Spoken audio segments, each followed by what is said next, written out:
श्री स्वस्थानी व्रतकथा सुनेर बस्नुहुने सम्पूर्ण श्रोताजनहरूमा म झलकमणि दाहाल बादशाहको तर्फबाट नमस्कार अनि न्यानो न्यानो अभिवादन। आज 10औं अध्यायमा आइपुगिसकेको छु। अहिलेसम्म सती देवीको अङ्ग पतनसम्म आइपुगिसकिएको छ। अहिलेसम्म स्वस्थानी सुनेर सपोर्ट गरिदिनु हुने, साथ दिनुहुने सम्पूर्ण श्रोताजनहरूमा धेरै धेरै आभारी अर्थात् आभार व्यक्त गर्दै पुष्पाञ्जलीतिर लागौँ।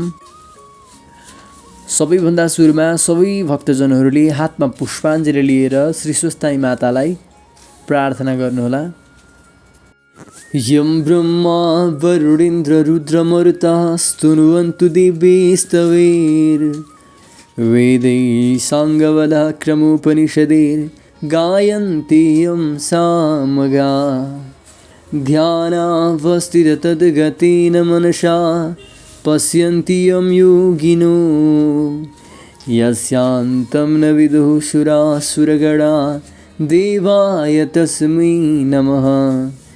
श्रीमच्चन्दनचर्चितोज्ज्वलवपुः शुक्लाम्बरा मल्लिका मालालङ्कृतकुण्डलप्रविलसन् मुक्तावलीशोभिता सर्वज्ञाननिधानपुस्तकधरा रुद्राक्षमालाधरा वाग्देवी वदनाम्बुजे वसतु मे त्रैलोक्यमाता चिरं। मुखं करोति वाचालं पङ्गुं लङ्घयते गिरिं यत्कृपातमहं वन्दे परमानन्दमाधवं। नमो भगवते तस्मै व्यासायामिततेजसे यस्याः प्रसादाद् वक्ष्यामि नारायणकथामिमां। नारायणं नमस्कृत्य नरं चैव नरोत्तमं देवीं सरस्वतीं व्यासं ततो जयमुदीरये। यति पढिसकेपछि सबैजनाले हातमा लिएको पुष्पाञ्जलीलाई श्री स्वस्थानी माताको पुस्तकमा चढाएर ढोग्नु पर्दछ। स्वस्थानी माताको व्रत बस्दा के हुन्छ त भन्दा मुखम करोति वाचालं, लाटोले पनि बोल्न जान्दछ अनि लङ्गडोले पनि पहाड नाग्दछ। यत्कृपा तमहम वन्दे, यदि त्यस्ता परमेश्वरी माताको कृपा भयो भने, त्यस्ता भगवानको कृपा भयो भने असम्भव कुरो पनि सम्भव हुन्छ भनेर शास्त्रले भनिएको छ। अब लागौँ हामी 10औं अध्यायतिर। कुमारजी आगे गर्नुहुन्छ। हे अगस्त्य मुनि, राजगृहमा गएर दाहिने कुहुना पतन भयो। राजगृहपीठ राजगृहेश्वरी देवी उल्कामुखी योगिनी हालेश्वर महादेव उत्पन्न भई शिवशक्ति स्वरूपले रहे। त्यस पुण्यभूमिमा वायु आएर अनेक तरहले मिठा सुगन्ध बहाई तपस्या गरे। ईश्वरीले प्रसन्न भई वरदान ल्याऊ भनिन्। वायुहरूले संसारमा जति जीवात्मा छन् तिनको प्राणवायु हुन सकौँ भनी वरदान मागे। ईश्वरीले तथास्तु भनी वरदान दिइन्। फेरि कोलाहलपुरमा गएर उदरपतन भयो। कोलाहलपुर पीठ महालक्ष्मी देवी नन्दा योगिनी श्मशानेश्वर महादेव उत्पन्न भई शिवशक्ति स्वरूपले रहे। त्यस पुण्यभूमिमा गरुड आएर नाना रत्न एवं फलफुल चढाई तपस्या गरे। ईश्वरी प्रसन्न भई वरदान ल्याऊ भनिन्। गरुडले नागहरू मेरा आहारा हुन् भनी वरदान मागे। ईश्वरीले तथास्तु भनी वरदान दिइन्। फेरि महापन्थमा गएर बायाँ कुहुना पतन भयो। महापन्थपीठ प्रचण्ड चण्डिका देवी रेणुका योगिनी विश्वामित्रेश्वर महादेव उत्पन्न भई शिवशक्ति स्वरूपले रहे। त्यस पुण्यभूमिमा अप्सराहरू आएर नाचगान सहित तपस्या गरे। ईश्वरी प्रसन्न भई वरदान ल्याऊ भनिन्। अप्सराहरूले इन्द्रादि देवताहरूलाई सदैव मोहित पार्न सकौँ भनी वरदान मागी। ईश्वरीले तथास्तु भनी वरदान दिइन्। फेरि एकापुरमा पुगी दाहिने घुँडा पतन भयो। एकापुर पीठ साधुक्षी देवी शङ्कुपा योगिनी उन्मत्तेश्वर महादेव उत्पन्न भई शिवशक्ति स्वरूपले रहे। त्यस मोक्ष भूमिमा शिलाहरू आएर तपस्या गरी। ईश्वरी प्रसन्न भई वरदान ल्याऊ भनिन्। शिलाहरूले देवताका अङ्गमा लाऊँ भनी मागे। ईश्वरीले तथास्तु भनी वरदान दिए। फेरि ओमकारमा गएपछि माथिल्लो उठ पतन भयो। ओमकार पीठ मातृका देवी पूर्णदया योगिनी सन्तानेश्वर महादेव उत्पन्न भई शिवशक्ति स्वरूपले रहे। त्यस सिद्ध भूमिमा कल्पवृक्ष आएर अनेक फलफुल चढाएर तपस्या गरे। ईश्वरी प्रसन्न भई वरदान लियो भनिन्। कल्पवृक्षले जहिले जे चितायो सो फलाउन सकौँ भनी वरदान मागी। ईश्वरीले पनि तथास्तु भनी वरदान दिइन्।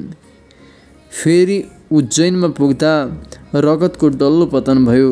उज्जैनी पीठ महाकाली देवी ललनजिह्वा योगिनी झङ्केश्वर महादेव उत्पन्न भई शिवशक्ति स्वरूपले रहे। त्यस मोक्षमुहिमा हिमालय पर्वत आई तपस्या गरे। ईश्वरी प्रसन्न भई वरदान लियो भनिन्। हिमालयले देवता दैत्य मनुष्य सबैलाई मुक्ति दिन सकौँ भनी वरदान मागे। ईश्वरीले तथास्तु भनी वरदान दिइन्। फेरि जयन्तीपुरमा पुग्दा कलेजो पतन भयो। जयन्तीपुर पीठ जयन्ती देवी खिचरा योगिनी कल्पेश्वर महादेव उत्पन्न भई शिवशक्ति स्वरूपले रहे। त्यस मोक्ष भूमिमा तुलसी कुश आएर तपस्या गरे। ईश्वरी प्रसन्न भई वरदान लियो भनिन्। तुलसी कुशले स्वर्ग मर्त्य पाताल तीनै लोकले हामीलाई मानुन् भनी मागे। ईश्वरीले तथास्तु भनी वरदान दिइन्। फेरि चरित्रपुरमा पुग्दा दाहिने करङ पतन भयो।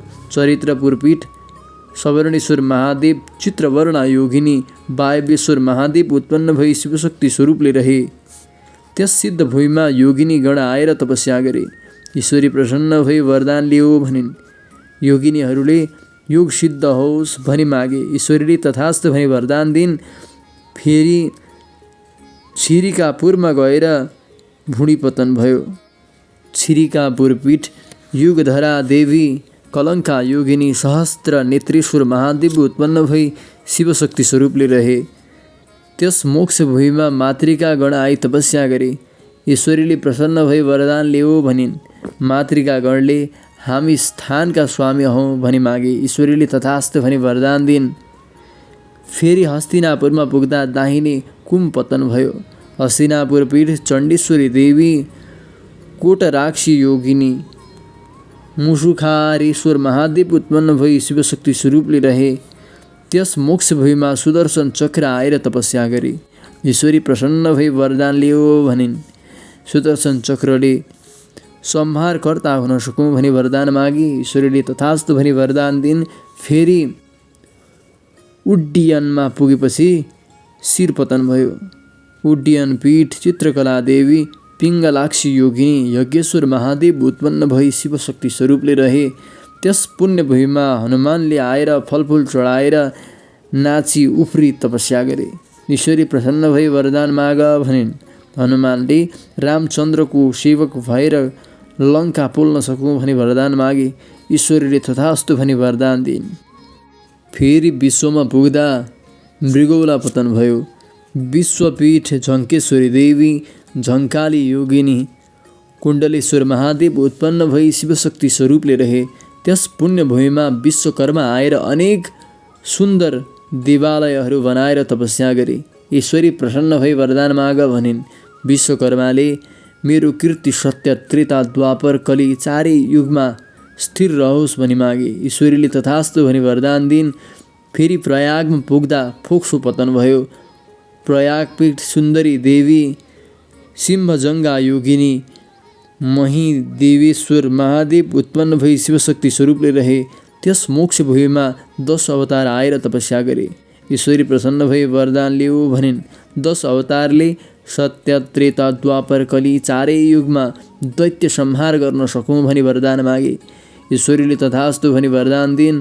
फेरि मायापुरमा गएपछि फियो पतन भयो। मायापुर पीठ माया देवी चञ्चला योगिनी र तपसेश्वर महादेव उत्पन्न भए शिवशक्ति स्वरूपले रहे। त्यस सिद्ध भूमिमा 64 लिङ्ग आएर जब ध्यानादिद्वारा तपस्या गरे। ईश्वरी प्रसन्न भई वरदान लियो भनिन्। 64 लिङ्गले हामी स्वयम्भू लिङ्ग भएर रहन सकौँ भनी वरदान मागे। ईश्वरीले तथास्तु भनी वरदान दिइन्। फेरि मल्लगिरीमा पुग्दा वायाकुम पतन भयो। मल्लगिरी पीठ मल्लिका देवी कोकुरा योगिनी उत्पन्नेश्वर महादेव उत्पन्न भई शिवशक्ति स्वरूपले रहे। त्यस शुद्ध भूमिमा भूत प्रेत पिशाच आई अनेक नाचगानद्वारा तपस्या गरे। ईश्वरीले प्रसन्न भई वरदान लियो भनिन्। भूत प्रेत पिशाचले सधैँ तिम्रो नजिकमा बस्न पाऊँ भनी मागे। ईश्वरीले तथास्तु भनी वरदान दिइन्। फेरि मलयागिरीमा पुग्दा आसन पतन भयो। मलयागिरी पीठ वज्रेश्वरी देवी कोमला योगिनी वज्रेश्वरी महादेव उत्पन्न भई शिवशक्ति स्वरूपले रहे। त्यस सिद्ध भूमिमा सत्य आएर तपस्या गरे। ईश्वरी प्रसन्न भई वरदान माग भनिन्। सत्यले सत्यमा रहनेलाई उद्धार गर्न सकौँ भनी वरदान मागे। ईश्वरीले तथास्तु भनी वरदान दिइन्। फेरि मेरुगिरीमा पुगेपछि सूचिस्थान पतन भयो। मेरुगिरी पीठ पूर्णा देवी कपालिनी योगिनी जिह्वा पतेश्वर महादेव उत्पन्न भई शिवशक्ति स्वरूपले रहे। त्यस सिद्ध भूमिमा सप्तनाग आएर तपस्या गरी। ईश्वरीले प्रसन्न भई वरदान लियो भनिन्। नागहरूले हाम्रो शरीर अगम्य रहोस् भनेर वरदान मागे। ईश्वरीले तथास्तु भनी वरदान दिइन्। फेरि सेनामा गएर मुकुट पतन भयो। सेनापीठ उमा देवी अष्टवक्त्रा योगिनी कामेश्वर महादेव उत्पन्न भई शिवशक्ति स्वरूपले रहे। त्यस पुण्य भूमिमा नवग्रह आएर तपस्या गरे। ईश्वरीले प्रसन्न भई वरदान लियो भनिन्। नवग्रहहरूले लाभ हानिको अधिकार पाऊँ भनी मागे। ईश्वरीले तथास्तु भनी वरदान दिइन्। फेरि महेन्द्रमा पुग्दा दाहिने तिघ्रा पतन भयो। महेन्द्र पीठ इन्द्राणी देवी ऊर्ध्वगमिनी योगिनी तारकेश्वर महादेव उत्पन्न भई शिवशक्ति स्वरूपले रहे। त्यस सिद्ध भूमिमा लक्ष्मी आएर नाना रत्न द्रव्यादि चढाएर तपस्या गरिन्। ईश्वरी प्रसन्न भई वरदान माग भनिन्। लक्ष्मीले कार्तिक कृष्ण अमावस्याका दिन सम्पूर्ण लोकले मेरो पूजा गरून् भनी मागे। ईश्वरीले तथास्तु भनी वरदान दिइन्। फेरि हिरण्यपुरमा पुगेर सुतस्थान पतन भयो। हिरण्यपीठ नवरत्नेश्वरी देवी त्रिपुरीन्द्रा योगिनी नारदेश्वर महादेव उत्पन्न भई शिवशक्ति स्वरूपले रहे। त्यस पुण्य भूमिमा सरस्वती आएर अनेक स्तुति र तपस्या गरिन्। ईश्वरी प्रसन्न भई वरदान माग भनिन्। सरस्वतीले समस्त जीवात्माको बोलीमा मेरो निवास होस् भनी मागिन्। ईश्वरीले तथास्तु भनी वरदान दिइन्। फेरि बानरपुरमा पुगेर बायाँ तिघ्रा पतन भयो। बानरपीठ कामेश्वरी देवी भिरुडा योगिनी वेदान्तेश्वर महादेव उत्पन्न भई शिवशक्ति स्वरूपले रहे। त्यस मोक्ष भूमिमा कमल आदि अनेक पुष्प आएर मिठो सुगन्ध फिजाई तपस्या गरे। ईश्वरी प्रसन्न भई वरदान माग भनिन्। फुलहरूले पूजाकालमा प्रशस्त हौँ भनी मागे। ईश्वरीले तथास्तु भनी वरदान दिइन्। फेरि महालक्ष्मीपुरमा गएर बायाँ करङ पतन भयो। महालक्ष्मीपुर पीठ कमलाक्षी देवी दिगम्बरा योगिनी त्रिकुटेश्वर महादेव उत्पन्न भई शिवशक्ति स्वरूपले रहे। त्यस सिद्ध भूमिमा अणिमादि अष्टसिद्ध आएर तपस्या गरे। ईश्वरीले प्रसन्न भई वरदान माग भनिन्। अष्टसिद्धिले अमर हौँ भनी मागे। ईश्वरीले तथास्तु भनी वरदान दिइन्। फेरि उद्यानमा पुग्दा कण्ठ्याउलो पतन भयो। उद्यान पीठ त्रिपुरा सुन्दरी देवी सुसुङ्कु दरा योगिनी भैरवेश्वर महादेव उत्पन्न भई शिवशक्ति स्वरूपले रहे। त्यस पुण्य भूमिमा मेघ आएर मानसोपचारले पूजा गरे। ईश्वरीले प्रसन्न भई वरदान माग भनिन्। मेघले समस्त संसारलाई जलदान गरी उद्धार गर्न सकौँ भनी मागे। ईश्वरीले तथास्तु भनी वरदान दिइन्। फेरि छाया छत्रमा पुगेर शेष रहेका सबै अङ्ग पतन भयो। छाया छत्रपीठ छत्रेश्वरी देवी सुसुकोदरा योगिनी पिशाचेश्वर महादेव उत्पन्न भई शिवशक्ति स्वरूपले रहे। त्यस पुण्य भूमिमा अष्टभैरव आएर नाचगान गरेर पूजा गरेर तपस्या गरे। ईश्वरी प्रसन्न भई वरदान माग भनिन्। अष्टभैरवले मातृका गणको अधिपति हौँ भनी मागे। ईश्वरीले तथास्तु भनी वरदान दिइन्। हे अगस्त्य मुनि, त्यस्तै किसिमले जुन जुन स्थानमा सतीदेवीको अङ्ग पतन भयो त्यहाँ एक एक पीठ र स्वयम्भू लिङ्ग उत्पन्न हुँदै गए। समस्त पीठको सङ्ख्या 7.5 करोडको छ। त्यसमध्ये 50 पीठको मात्र दर्शन गरे पनि अवश्य मुक्ति प्राप्त हुन्छ। मनुष्य जन्म पाएर पनि 50 पीठमा एक पीठको पनि दर्शन गर्न सकेन भने त्यसले जन्म लिएको व्यर्थ हुन्छ भनी स्वयं ब्रह्माजीले आज्ञा गर्नुभएको छ। इति श्री स्कन्द पुराणे केदारखण्डे माघ महात्म्ये कुमार अगस्त्य संवादे श्री स्वस्तानी परमेश्वर्या व्रतकथायाम् अङ्गपतनः पीठोपत्तिवर्णनं नाम दशमोऽध्यायः। यति पढिसकेपछि सबैजनाले हातमा पुष्पाञ्जली लिएर श्री स्वस्थानी मातालाई वन्दना गर्नुपर्दछ। उपनयतु मङ्गलं वः सकलजगन्मङ्गलालय श्रीमान् दिनकरकिरणनिबोधित नवनलितलनिवीक्षण कृष्णः। काले वर्षतु वर्षण्या पृथिवी सस्यशालिनी देशोऽयं क्षोभरहितो ब्राह्मणा सन्तु निर्भया अपुत्रा पुत्रिणा सन्तु पुत्रिणा सन्तु पौत्रिणा निर्धना स्वधना सन्तु जीवन्तु शरदां शतं। तत्रैव गङ्गा यमुना च तत्र गोदावरी सिन्धु सरस्वती च तीर्थानि सर्वाणि वसन्ति तत्र यत्र चितोद्वारकथा प्रसङ्गः। या कुन्दिन्तुतसारहारधवला या शुभ्रवस्त्राविता या वीणावरदण्डमण्डितकरा या श्वेतपद्मासनः या ब्रह्माच्युतशङ्करप्रभृतिभिर्देवैः सदा वण्डिता सा मां पातु सरस्वती भगवती निःशेषजाड्यापहां।